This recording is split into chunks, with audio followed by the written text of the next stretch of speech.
파란 리본 TV입니다. 제네시스 해피니스 코너이죠. 우리는 원래 행복하게 창조되었다는 전제를 깔고 창세기 행복론을 다루고 있습니다.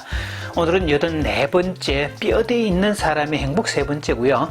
미켈란젤로의 조작된 다비드상, 다비드상이라는 조각이 있는데 그 다비드상은 조작되었다, 이런 말씀을 드립니다.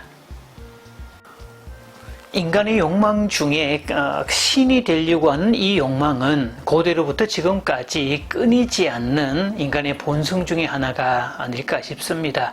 이 중국 진나라를 통일했던 시황제, 자신의 부와 영광을 계속 유지하려고 온 사방으로 사신들을 보냈더라. 불로초를 구하기 위함이었죠.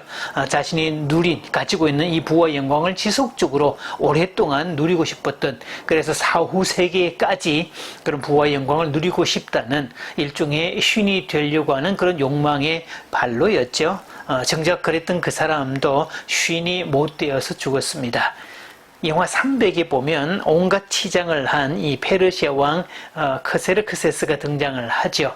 그러면서 중간에 외치는 말이 나는 관대하다. 나는 관대하다. 이 관대하다는 말, 이 자유롭고 관대하다는 이것은 인간의 속성이 아니라 신의 속성을 얘기를 합니다. 그래서 자신은 관대한 존재다. 그래서 나는 더 이상 사람이 아니라 신이다 라고 말하고 있는, 그래서 인간이 신이 되려고 하는 이런 욕망들은 고대로부터 지금까지 끊임없이 이어져 오는 모습을 이라고 할 수 있겠죠. 자, 사실 이 3번째 시험, 인간이 시험을 당했던 이 사탄의 3가지 시험 가운데, 최초의 인류 아담과 하와를 시험했던 3가지 시험 가운데 3번째가 바로 신이 되려는 욕구, 네가 하나님이 될 거다, 열등하지 않아, 이런 시험이라고 앞시험을 통해서 이야기를 쭉 드렸습니다. 사실 이 시험만큼 인간에게 달콤한 것은 없다는 거죠. 이 열등한 인간이 전능한 신이 되려고 하는 이 욕구, 이 본능, 그래서 뭔가 외적으로 가졌다는 사람들은 계속적으로 이거를 추구하려고 하고 유지하려고 하는 속성을 가지게 되겠죠. 미켈란젤로의 다비드상이 조각되었다라고 했는데, 이 다비드상은 미켈란젤로의 걸작 중에 하나입니다. 정말 천재 중에 천재였죠. 레오나르도 다빈치와 함께 이 미술계의 천재 중에 천재라고 일컫는 미켈란젤로인데, 회화뿐만이 아니라 조각에도 아주 탁월한 능력을 가지고 있었던 그런 사람이었습니다. 그래서 이 다비드상은 이탈리아 피렌체에 있는 이 아카데이아 미술관에 소장되어 있다고 하는데요.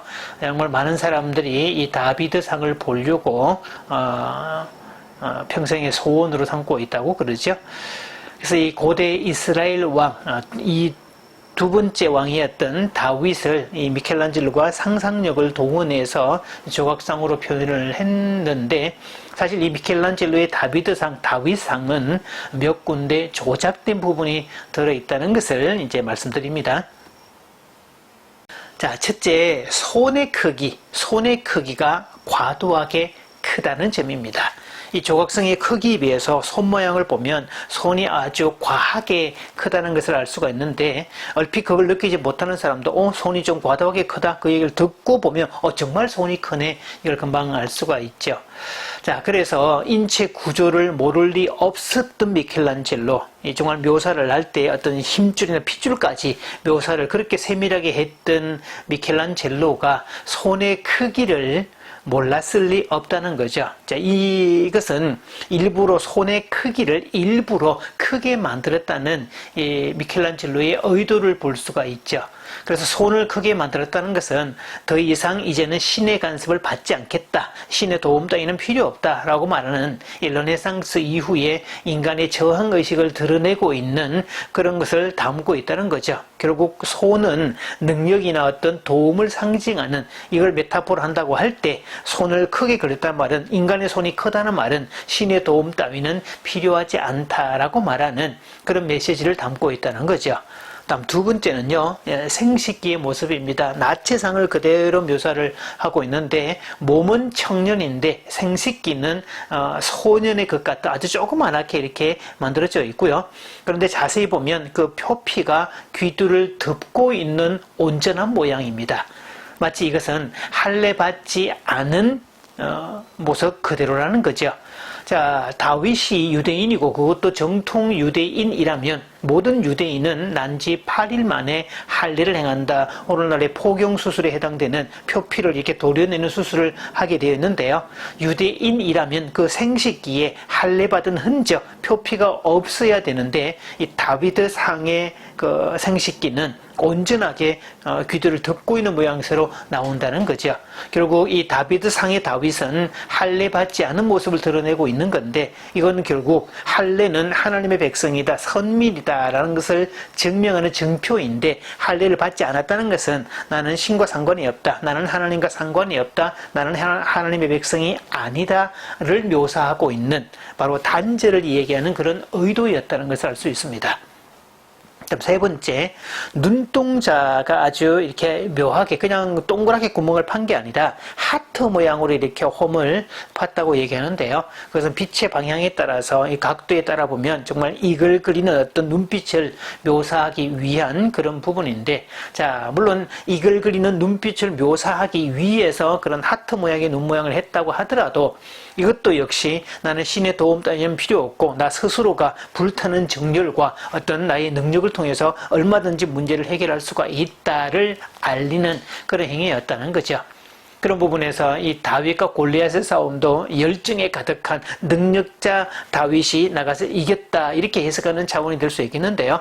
사실 다윗이 골리앗을 이긴 것은 두 가지에 해당됩니다.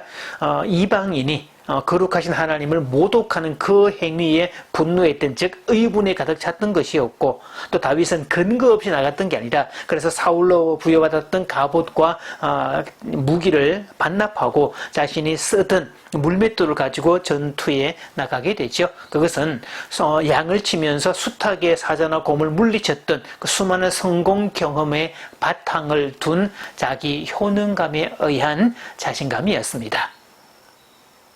다비드상, 즉 다윗상, 다윗에 관한 이야기인데요. 이 다윗에 관해서는 성경은 이렇게 묘사하고 있습니다. 하나님의 마음에 합한 자. 그래서 수많은 인류가 있었지만, 수많은 인간이 있었지만 하나님의 마음과 합했다, 온전히 통했다, 서로가 정말 잘 통했다, 이렇게 말하는 유일한 한 사람으로 다윗을 지목하고 있죠.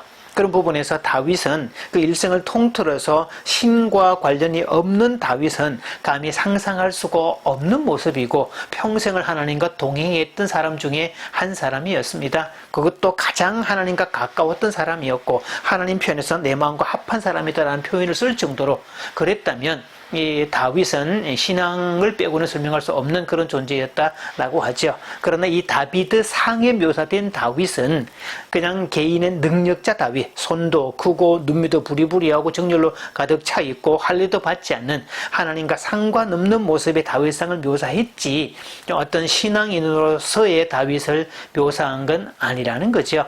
미켈란젤로가 이렇게 조작을 했던 여러 가지 이유들은 원래 중세기까지 암흑기를 지대왔고 종교에 의해서 인간의 인권이나 권리가 말살되어 왔고 우매화되었던 그런 상황에서 이제 인간이 이성의 눈을 뜨고 진리의 눈을 떠서 고전을 다시 탐독하면서 인간 스스로가 자기 인생의 주인공이 되자를 선언했던 르네상스 이후의 어떤 풍조와 맞물려 있다는 것을 보게 됩니다. 그래서 르네상스 이후의 어떤 풍조는 하나님을 배제하고 신을 배제하고 인간 스스로가 주인이 되겠다고 말하는 그런 풍조 속에 있다는 것을 알 수 있죠. 따라서 현대사회는 지극히 인간 중심의, 지극히 개인 중심의 사회가 되어 있습니다. 그래서 인간 개개인의 권리는 향상되었지만 너무 과도한 인간 중심, 과도한 개인의 권리 중심이 도리어 문제를 일으키고 있는 그런 상황을 알 수 있죠.